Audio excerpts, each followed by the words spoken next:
Hey kid, have you done any of the following today? Chilled out, kicked back, hung around, chillaxed? Or maybe today was a busy day, so you put your nose to the grindstone, aced your test, and slayed the homework monster. Nice. But here's the thing. Most of the words I just used to describe what you were doing don't mean what they say. Huh? For instance, I'm pretty sure none of you are actually chilling like an ice cube in the freezer. So cold. And I seriously doubt any of you were literally putting your nose against a grindstone. Ow! Who even owns a grindstone? And while you may have done your homework or completed an assignment, you certainly didn't pull out a sword and slay a homework monster. But homework sure would be more fun if you could.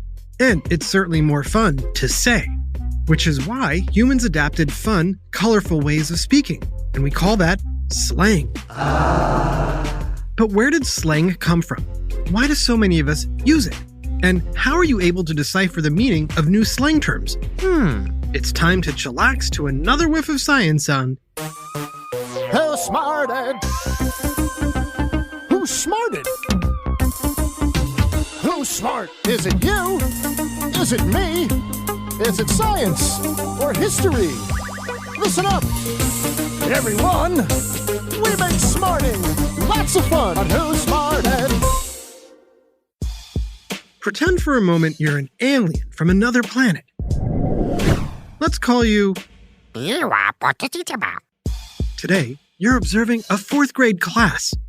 Pay close attention to any slang words or phrases that you hear and count them on your fingers. Ready? Go.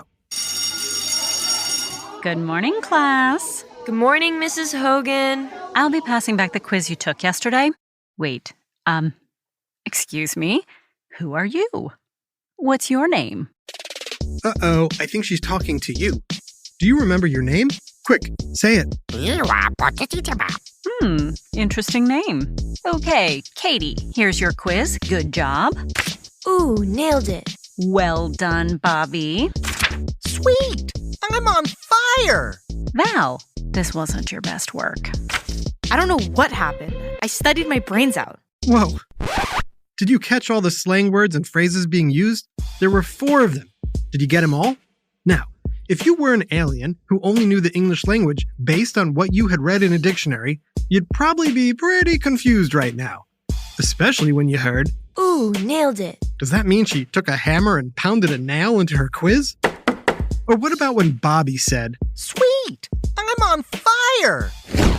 you'd probably be running to get a fire extinguisher or call the fire department. Don't worry, Bobby isn't literally on fire. Also, his quiz wasn't sweetly delicious. And then there's Val. I don't know what happened. I studied my brains out. Thankfully, her brains are still inside her head. But she did do poorly on the quiz, despite the fact that she studied hard. Or so she says. Fine, I probably could have studied more. So how many of these expressions did you know? Are they ones you've used yourself? And how do new expressions enter the common language you use? Let's start with a simple one. Okay. No, that's it. Okay. Huh? Entered into the English language in 1839. The word okay means undisturbed, content, fine, but not great. As in, how you doing, Val? Okay. Now, one thing you should know, Smarty Pants, is that not all words were invented at once. Language is constantly evolving. Some words fall out of favor and stop being used. Like dabbing? Yes, like dabbing. And other new words or phrases become popular or come out of nowhere. Take okay, for example. Okay. Okay was being used so frequently in the 1830s, even by the President of the United States, Martin Van Buren. Okay. That it was officially accepted as part of the English language. It's also the English word that is most often adopted by other languages. Okay. But what you can't learn in a dictionary are the words and phrases that take on new meanings over time. I'm talking about slang, and it's actually a really important part of every language. What about you, my alien friend? Do you sometimes use words in a way that is different than what they actually mean? I mean, I do it all the time. And do you know what that kind of communication is called? I should have studied harder. It means you're communicating figuratively rather than literally. The literal definition is what's in the dictionary. But the figurative definition can be whatever society decides it is. That's why if something good happens, you can say, Sweet! but you're not talking about taste. But since most people like things that are sweet, if something's good, it can also be sweet. And if you do something perfectly, you can say, Nailed it. just like a hammer has to perfectly hit a nail to get it to go in straight. But where do I find those definitions? Well, that's the thing about slang. It's ever-changing. As soon as you write down this year's sweetest words, they've already been replaced by others, That's cray-cray. which is slang for, that's right, crazy. The best ways to determine the meaning of a slang word is to listen for other words it sounds like, cray, crazy, and to pay attention to the context, how the word was used, in order to figure out the new word's meaning. Sweet. Quick question. What's up? And that goes to you, our alien observer, as well. What's up? You probably thought, not much, or just chillin', or listening to Who Smarted. Who smarted?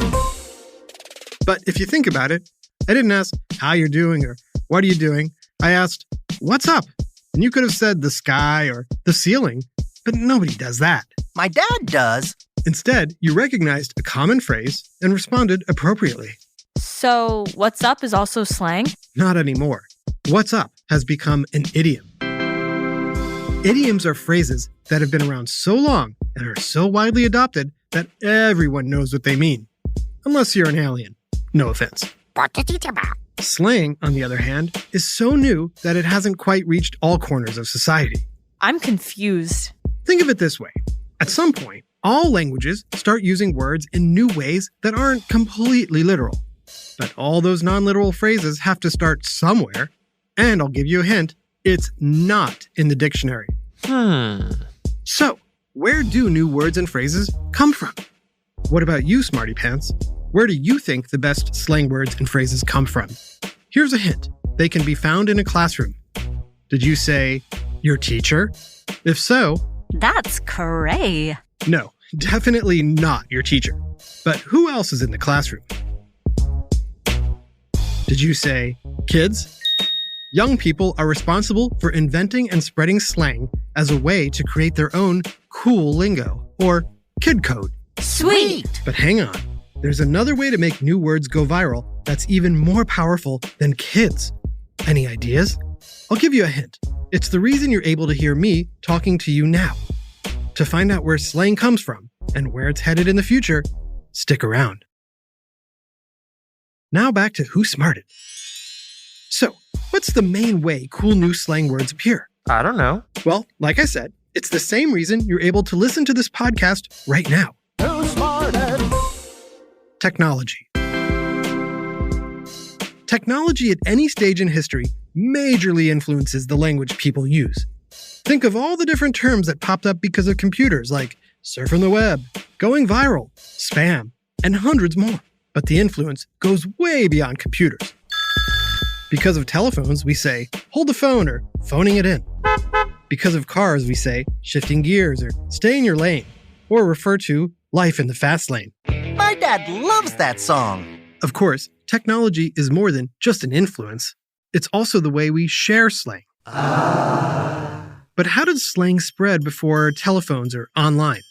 Historians say salespeople were responsible for a lot of slang terms. Salespeople? Yep. Can you guess why? Was it A, because they considered themselves trendsetters? B, they traveled from region to region? C, they used code words to communicate with one another? Or D, they needed cool names for the gadgets and doodads they were selling? You mean merch? Yes, merch. But that's not the right answer. The answer is B. Traveling from region to region lets salespeople spread slang. Don't believe me? Listen. Excuse me, ma'am. I've got some great merchandise here. Very easy to use. No thanks. Sir, my new merchandise is totally easy to use. Oh, no, thank you. Hi. Want to check out my new merch? Merch? Merchandise. It's totes easy to use. Totes? Totally. Sounds interesting. How much? Slang is often a way to be efficient, like shortening merchandise to merch. Of course, not only does slang need to take off and be picked up and spread widely, it also needs to be understood by society as a whole. But didn't you say once slang is recognized by everyone, it's no longer slang? Yes, slang is meant to be an exclusive form of communicating. Once everyone starts doing it, like your teacher, Who's ready to raise the roof with some fractions? it's time to come up with something new to replace it. Why? Because once a term becomes mainstream, it's no longer what? What is it no longer? It has to do with one of the slangiest slang words of the century. Parents use this word, your grandparents use this word, and you use it to mean something that's sweet, awesome, and not lame at all. What word do you think it is? On the count of 3. 1, 2, 3. Cool! Yep, cool has been the coolest slang term of the last 3 generations. And it's the reason why slang is slang at all. Slang only succeeds because enough people deem it cool. Some slang is short-lived, including some other words people come up with to mean cool. Groovy. Not cool. Tubular. Not cool. Cool. Cool. Cool has stood the test of time, whereas other slang words come and go based on a particular moment in time. Like when texting first started and everybody said, LOL. as technology evolves, so does language and slang. Isn't that right, smarty pants? Hey, that's slang, isn't it? My pants aren't smart.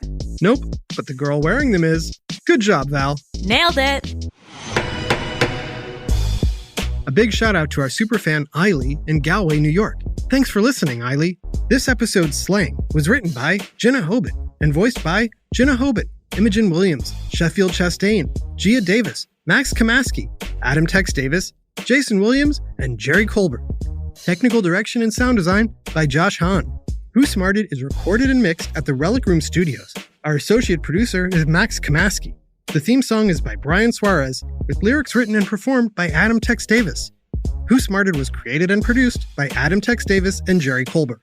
This is an Atomic Entertainment production.